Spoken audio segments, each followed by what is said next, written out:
up with the world? It's your boy Fo, Trey Dub City Records, YBN World. Out here in the traffics of the 316 city streets with my nigga Cash Hollistah. What's good, man? What's good, man? How you doing? Man, 785 stand up. Yes, sir. So what's got you down here in the city representing, man?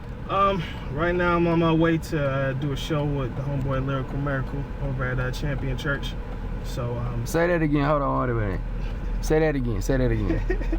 Right now I'm on the way to a place called Champion Church to do a show with the homeboy Lyrical Miracle. Okay, that's what's up. Yeah. So everybody know what time it is. You know what I'm saying? We not smoking for the record. There's this one to watch this. You know what I'm saying? This is a PG rated show. This Yes, one sir. right here. Yeah. We got Christian rappers in the building. Stand up, man. That's real good, man. How did you get plugged in with that? As far as with Lyrical, man, we had been talking a long time ago. And then I guess when he made the switch to I guess Christian rap, he had asked me to get on a couple of tracks, and you know I obliged, and we've been just real good friends and good brothers. So it was just only right. He's got this thing called I Stand conference that he does at the last Saturday of every month at Champion Church, and so he asked me to come out for this one. I said, yeah, sure. Okay, yeah, that's what it is, man. That's a whole different type of venue, whole different outreach, man. Yeah. Hip-hop still has an effect in, man, but it's got something real behind it. Yes, sir. Yeah, I can dig that, man. So, like last time we spoke, for those fans out there of the Morning Blunt trying to catch the first interview, you're gonna have to go on Ustream, because that episode was lost on Ustream. It's not on my page. Sorry about that, but hey. So what you been up to, you know what I'm saying, since we caught up last 2 seasons ago, my dude? You know what? I've been being a father. Yeah. I had a baby girl, Jasmine. Shouts out, little mama. Shouts out. Yeah. So, been doing that and just been really just working on my stuff, my projects, and then I kind of took a break from doing the Cypher show and stuff like that. But Cypher show is back in effect. Okay. Season 2 already taped the season premiere a while ago, and we're gonna get them some more episodes taped in Wichita and in Salina as well. Okay. I can dig it, man. You still working with the same old, you know what I'm saying, committee on that? No, actually a new committee. New cats. Shout out to Hernandez. Shout out to my man Dead Mike. And then of course James Riley. So new committee, new team, new outlook. It's the same concept though. Bring your bars. Yeah, I can dig it. I can dig it. Yeah, Riley. He used to do the editing on the first season in the morning. Gotcha. Yeah, I know. So, that's what's up, man. So, like, what's your take in the last 2 years I've seen change? Well, really ain't changed. I still see skinny jeans every once in a while. Man, what's your take on this artist getting charged to open up for these people coming from out of town, man? Because I gotta hit you with the real, You know Eduardo. what? Honestly, man, that's something I personally can't necessarily get behind. I understand. Like, well, you know what? I don't understand. I understand the hustle is like, okay, I get it, but then at the same time, I feel like you're selling art to the highest bidder. Yeah. Exploiting local dreams and hopes of these aspirations of these artists that, you know what I'm saying, I gotta make it, man. Yeah. I can't necessarily get with that. So I much love and respect to all the promoters out there or whatever, but me personally, I can't do that. I'd rather just do my own show, and build it from that way rather than, I don't know. For me, it's like if I do something like that, there's got to be a thing called ROI, which is return on investment. Yeah. So like if I'm gonna, plunk down $250 for a show, I better make that back in some way, shape, or form. Right. Otherwise, that whole thing is pointless. But they gonna let you set up a merc table, homie. You can set up a merc table. Okay. And then I think that's where, the hustlers gotta come in. Like if you feel confident enough that you're gonna sell 25 CDs, at 10 a pop to get your 250s worth, then go pay for your show. Go right on ahead and do it. That makes sense. But most people don't necessarily pay.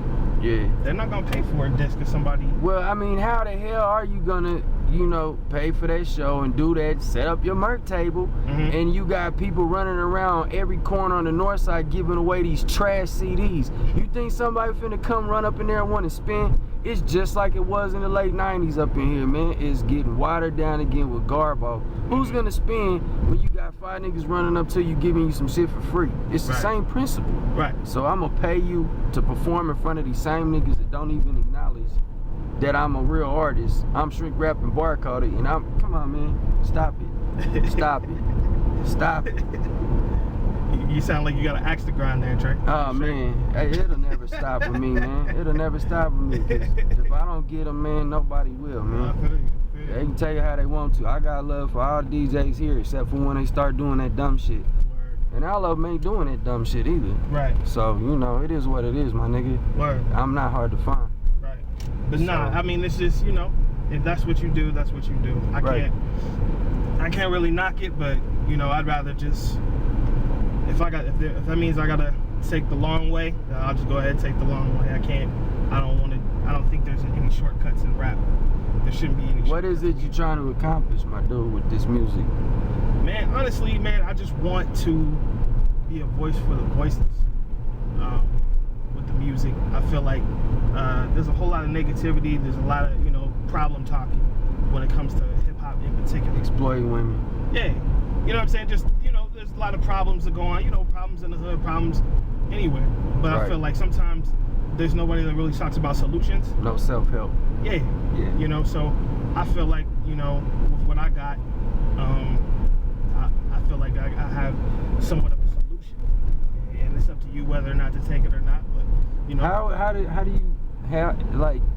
I know you, my dude. This isn't for me, but I'm saying, like, how do you go about getting yourself, you know, a buzz going, considering that you're doing, you know what I'm saying, religious-based rap, but you trying to go perform it in these nightclubs? How does that work?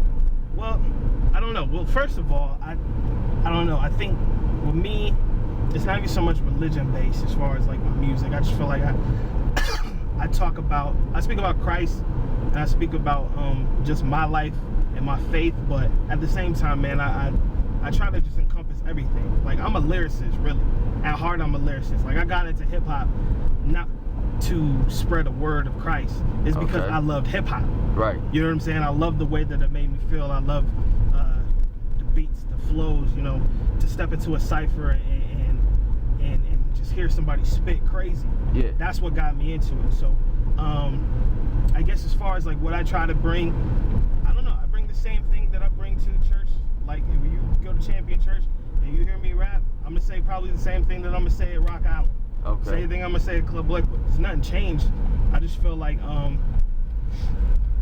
you know, people just need to hear it. Even if they don't want to hear it, they're gonna at least be nodding to the beats. You know what I'm saying? And they just gonna be like, yo, he's spitting. You know. And so hopefully somebody gets impacted and you know, might want to change their perspective, the way that they were living before, or, you know, do something a little bit different. So definitely, man, definitely. So, like, when you're not on this, you know, this type of grind or whatever, I mean, what kind of projects you got coming out? I got two projects actually. One called The Pre-Freshing, which is like the prequel to The Refreshing. The Refreshing is supposed to be coming out here in the fall. We had to push that back a little bit. But I got the prequel, The Pre-Freshing, which is an EP. And that'll be coming out here in about a couple months. But The Refreshing, that's gonna be, you know, shrink wrap barcoded, like Portray always say. Yeah. You know, I got 2 singles out right now, Not Soft featuring T Hattie and Lay It Down, which you can find on iTunes, Amazon. Yeah. All your digital distribution outlets. Yeah. Real artists. Right. Okay. Right. So we just doing it right, man. So that's what it is, man. That's what it is. Well, man, you know, this part of the show, you know what I'm saying? Got to shoot the question out there, you know what I'm saying? Who you be busting with? It's still relevant. I bust with people that bust with me. So I you know, I got to say Chris Barnett, I bust with Mr.com, Big Steel, YBM was good. I bust with Marky Nunley. I bust with Animosity. all types of the spectrum, man. I got something shooting with Young Kane here pretty soon.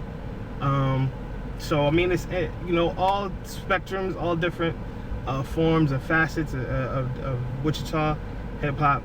I appreciate it, man. Letting somebody from Salina, you know, a pastor's kid with glasses and talk like a white boy, you know what I mean? Y'all show me a lot of love down here, so I definitely appreciate it. Big Sam too. It's, you know, it's a lot. It's a lot of cats. Hip hop, man. Yeah. Real hip hop ain't got no color, man. Right. It ain't got no dress code. Right. So. But I don't think it includes skinny jeans. Yeah, that's what it is, man. Hey, I want to say, you know, I appreciate, you know what I'm saying, make the dots connect, you know what I'm saying, get this little interview going, man, taking the time to sit down with your boy, man. Yes, sir. Anything else you want to add and shouts out? You know what? If you wanna listen to my stuff, man, go to cashhollistah.net. That's Hollistah, Hollistah, not the white boy clothing.net. Facebook.com/Hollistah. Twitter handle is @CashHollistah. Feel free to just hit me up, man. Talk with me. Let's build. I'm in your city a lot, so you know, come. Man, it's just one of them days. That's what it is. Had to hit my man. nigga Trail up like I homie. said, appreciate Just you turn the taking mic time. on. Yes, sir. Let me give it up for y'all, man. This real life experience is getting heavy on a nigga. 39 out here in the streets, thought I'd have seen it all. But still seeing more bullshit. Unbelievable. The good, the bad, the ugly. Should never have to worry about if my people really love me. So many snakes and so much slithering, and it seems like the state's trying to throw me back in the pen again. Can't win if I'm losing, pockets empty, gas tank empty, and the block still tempts me to run right back and pick up that sack. Now I don't know what the fuck else to do, homie, I really mean that. Too many years done passed and I done that, and ain't nothing worse than buying some work that don't come back. Then I'ma have to catch a whole new case, running up checking one of these little young jackets in their face. Man, I promise it ain't even worth it. All the stress got me ready to snap out on someone who don't deserve it. Just trying to find my worth and purpose. Eyes bloodshot red, I never sleep cause I'm always nervous. But I'm just trying to maintain my nigga. Never expected to be so much pain for realer, but I'm just trying to maintain my nigga and end another day in this life with a little more scruller. Come on, just trying to maintain my nigga. Never expected to be so much pain for realer, but I'm just trying to maintain my nigga and end another day in this life with a little more scruller.